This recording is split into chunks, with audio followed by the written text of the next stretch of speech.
admit it, but I feel like I may be falling into a reading slump because I don't want to waste a fantasy on like a slumpy time. How am I supposed to feel motivated to read when all I want to do?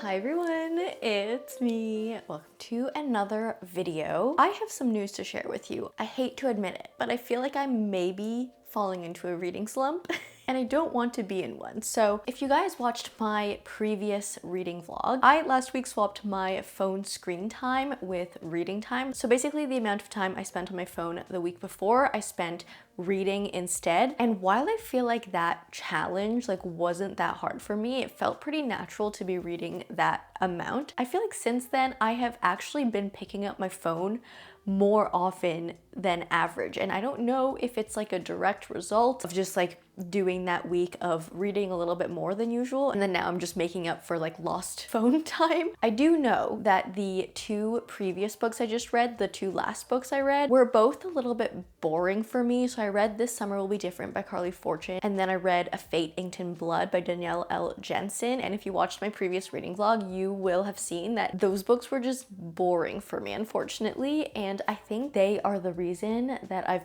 kind of been falling into this like not motivated to read mood. So we're gonna hang out in this video until my reading feels normal again and I feel excited to read again, because I don't know, I just feel like I'm kind of slumpy right now. I did pick up, hold on, let me go get it. I did pick up The Reappearance of Rachel Price. I think I started this on Friday and it's Monday now, and I have only read 242 pages of this since then, and I feel like for the average person that's probably a decent amount, but for me that is not a lot of reading at all. And the reason I picked this up is I thought it would get me out of my slump, because thrillers tend to do that just because they're so exciting. Usually they're very easy to read as well, but they're also fast paced, and then the mystery part of it I think like gets your brain more involved in what's going on in the book, so you pay more attention and it just like gets you more excited to like read and find out what happens. So usually thrillers, especially like true crime type thriller, usually they get me out of slumps, but I honestly feel like this one isn't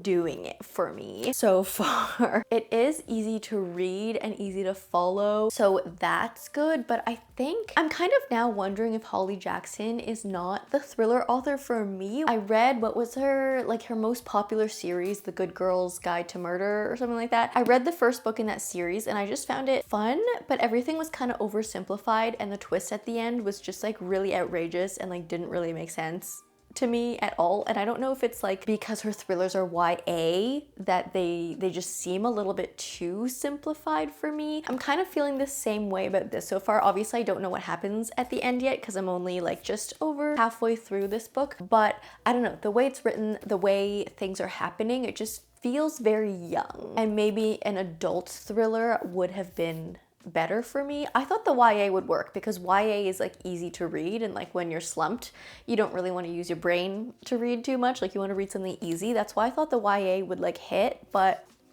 I don't know, it's not bad. Like it's fine to read and it's very casual to read, it's just not getting me excited, and when you're in a slump you need to be excited. I don't know. I'm gonna continue reading this. Hopefully I actually finish this sometime soon, because I've already been reading it for Friday, Saturday, Sunday.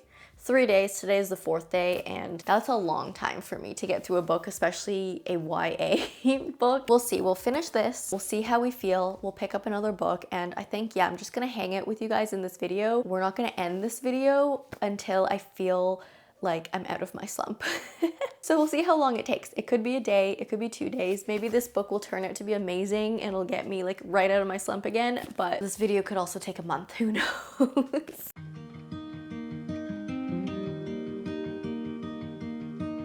Say something that will make my day,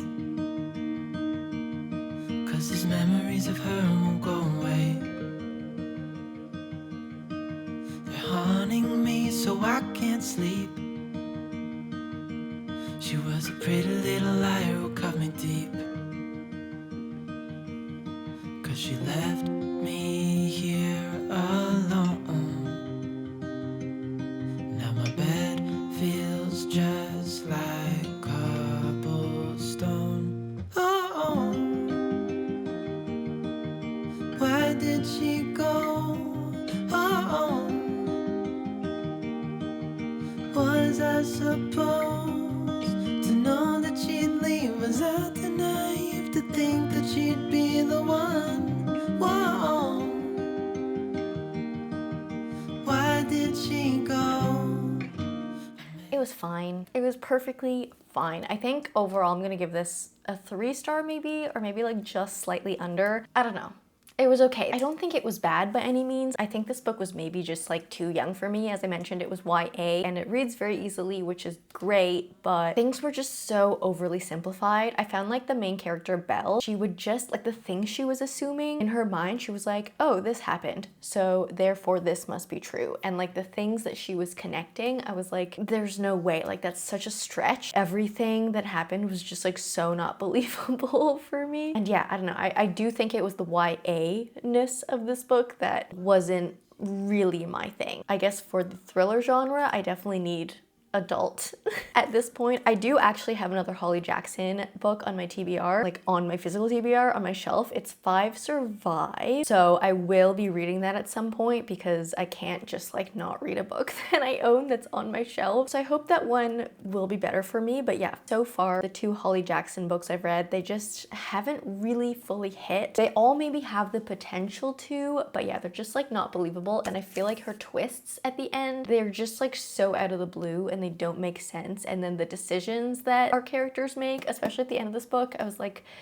that doesn't make sense. It just, I don't know. Anyways, I am at least finished the Reappearance of Rachel Price and I don't really know what to read next. I don't feel excited to read something more, but we're gonna push through it. We're gonna get out of our slump. So let's just head over the shelf and see if there's anything that looks fine. So I don't know, as I mentioned, usually thrillers do get me out of reading slumps like the most successfully. That one didn't do it for me. I don't know if it was because it's a YA thriller, but I don't really want to read another thriller right now. I want something different. So do I do a romance? I feel like I can't do a fantasy. I have to do a fantasy when I'm like almost out of my slump, like when I feel like I'm finally like picking up and getting excited again, because I don't want to waste a fantasy on like a slumpy time. Should I do a romance? Like this could be Us. I also have Life's Too Short by Abby Jimenez. Nothing speaking to me. Oh, you know what? Actually, let's look at my Kindle. I feel like there might be something there that I want to read. My Kindle is still in my little pillow setup. All right, let's see what's on here. I do have a bunch of arcs that I should read. You know what? I'm gonna read Leather and Lark. Kind of an unexpected choice for me. If you guys read my previous reading vlog, you will have seen that I read Butcher and Blackbird, which is the first in this series. It is like a dark comedy. It's definitely not the typical genre that you would see me reading. Like you would not catch me reading something like this, but for some reason I did enjoy the first book, Butcher and Blackbird, more than I thought I would. Like it's definitely not my genre. It definitely is like so absurd, so ridiculous, but for some reason it was entertaining to me. Like it was maybe a 3-star read for me, but it was entertaining. And I feel like right now, because I'm in a slump, I need something that's just gonna entertain me, and this might do the trick. It's gonna be absolutely disgusting and horrific and horrendous, but it's gonna hopefully be funny, and I think maybe that's what I need right now. So we're gonna try. This is also another really fast read. Yeah, we're gonna do this.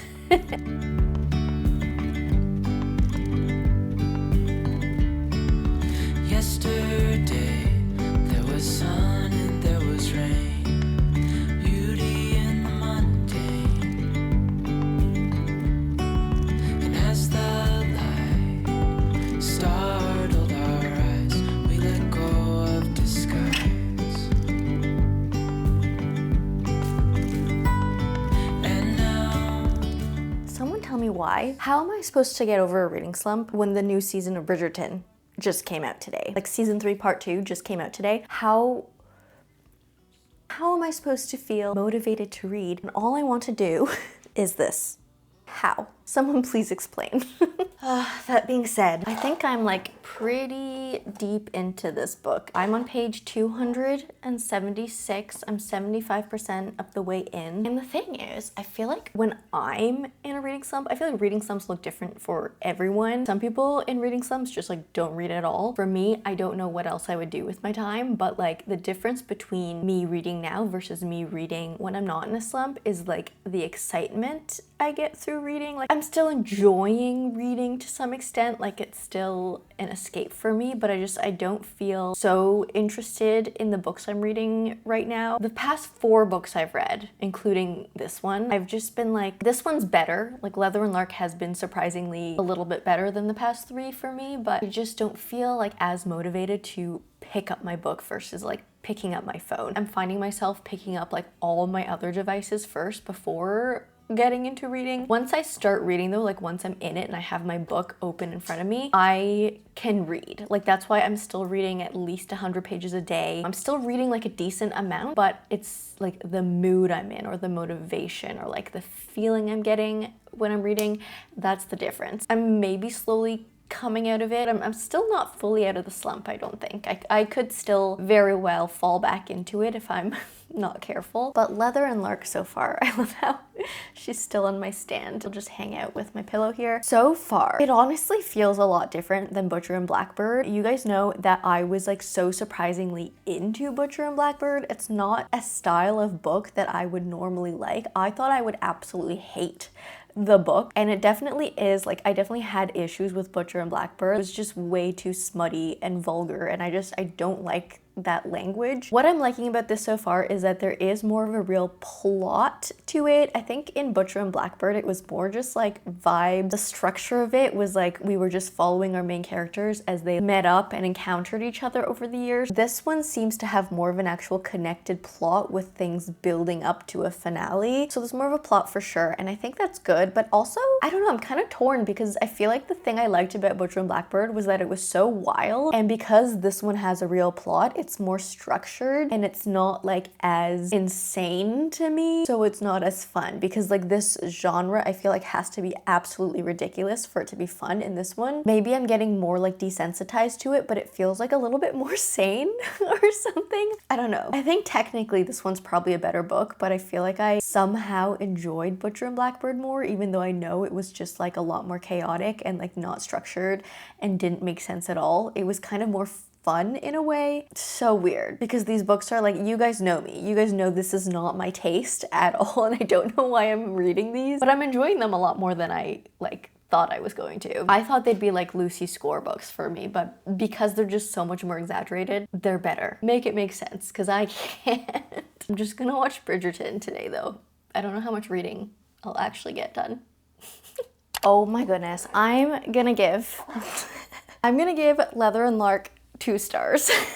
I just think I was missing the chaos. Like this was definitely a better book.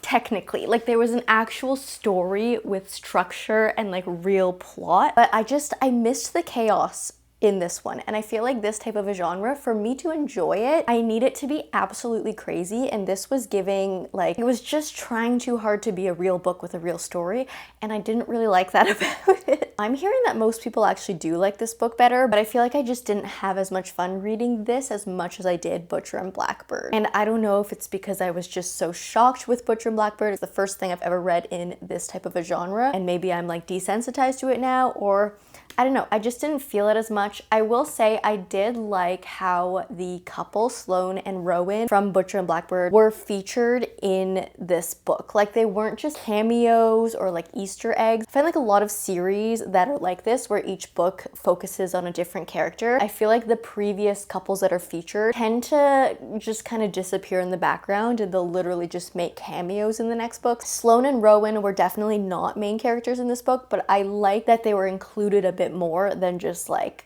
random Easter eggs, you know what I mean? So I did like that, but I don't know. The structure was just boring for me in this. I needed more chaos. And also, Butcher and Blackbird had a 20-page smut scene. This had the same. I counted the pages. It also had a literal 20-page smut scene. And I don't know, something about the style of the smut. I didn't like Butcher and Blackbird's smut, but this was even worse for me. So I don't know, it's just like so extremely vulgar.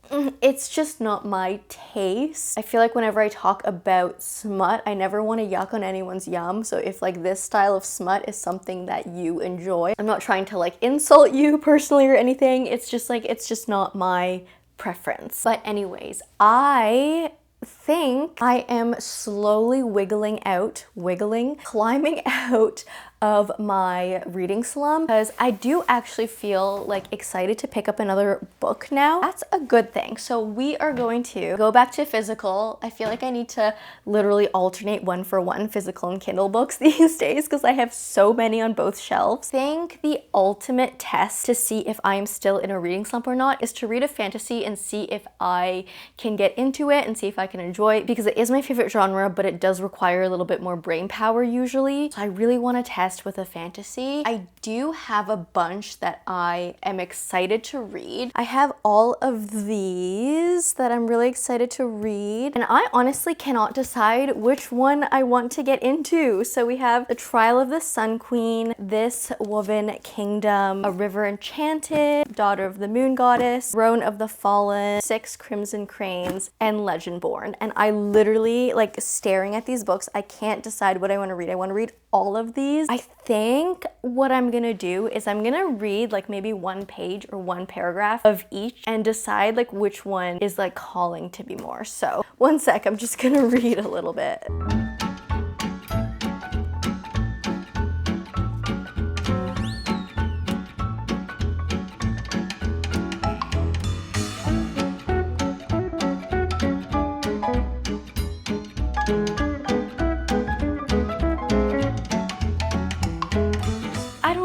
I don't know. Oh no. These all look so good. Should I look? Maybe I'll look on Goodreads, or maybe I'll ask my book club. Yeah, I'm gonna ask my book club.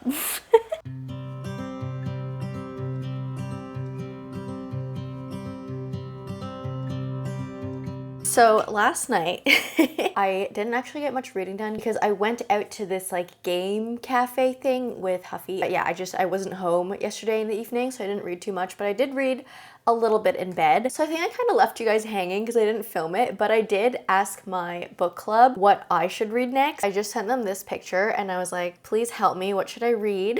We had a couple girls saying I should read Throne of the Fallen. One person said A River Enchanted. One person said Legendborn and 6 Crimson Cranes. Out of those, I think 6 Crimson Cranes and Throne of the Fallen were the most intriguing to me after reading the first page. And so I picked up both books, handed them to Huffy and was like, hey, help me. Which one do I choose? And he chose 6 Crimson Cranes. So that's what we're going with. I think it was a great choice because if anyone has read this book, the first page is like insane the way it draws you in. It's so good. I'm not even going to read it to you because you just need to read this book. And I've like barely started reading this book, but I'm already recommending it because that first page was amazing.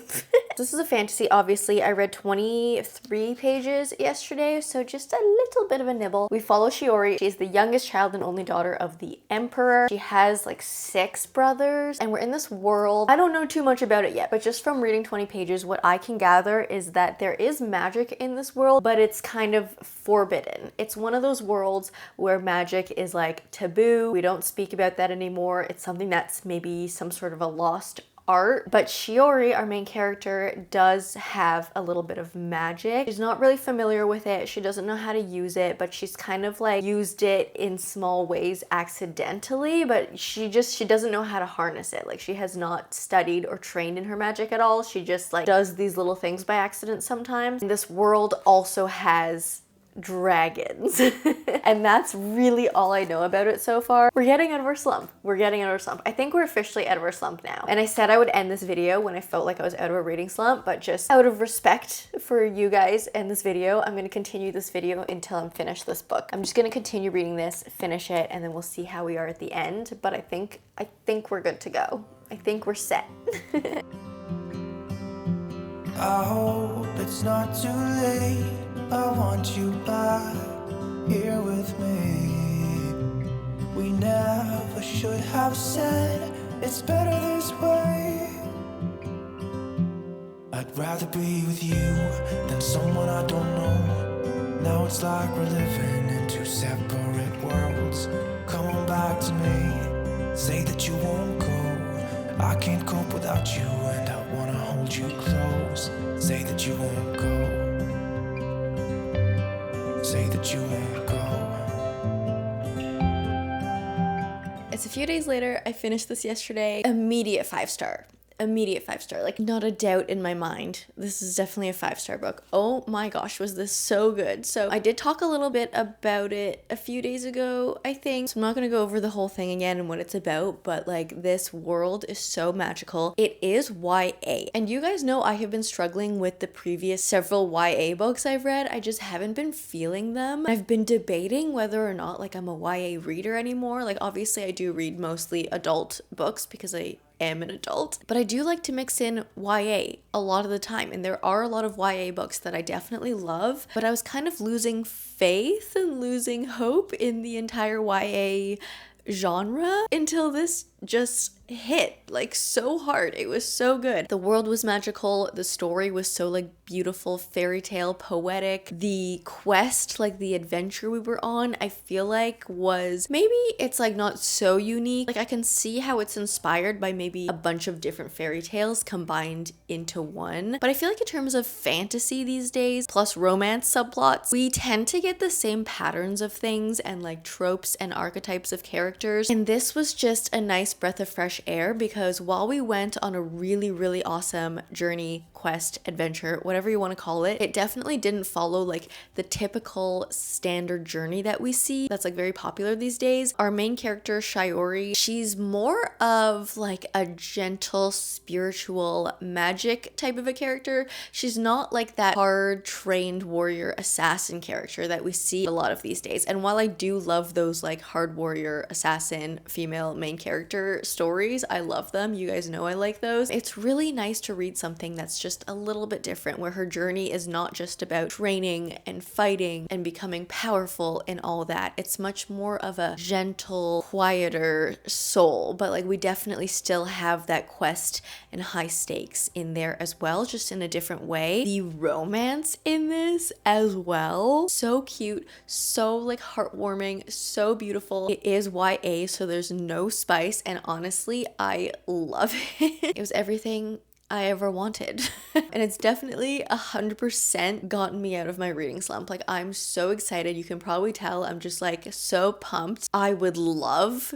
to have this sequel on hand, but I do not have it, so I will have to acquire it at some point. But I'm pretty sure this is a duology. There are 2 books in this series, but then there's also a prequel, and then I think there's another connected duology that's like set in the same world but maybe like 300 years later or something like that, or 300 years earlier. I don't know. 6 Crimson Cranes. Oh my gosh, I highly recommend. It has just woken me up from my slump. So that being said, as promised, I'm gonna leave you guys here for now, because I definitely feel like I am fully like ready, excited to read more. I don't know what I'm gonna read next. I'm gonna have to look around on my shelf. I'm just really excited to read again. I hope you liked this video. I hope you enjoyed following me on this journey to get excited about books again. So yeah, if you did like this video, please leave me a like and a comment. If you don't know what to comment down below, let me know what you like to do to try and get yourself out of a reading slump. If you like me, subscribe, do that bell thing, and I will see you in the next one. Bye!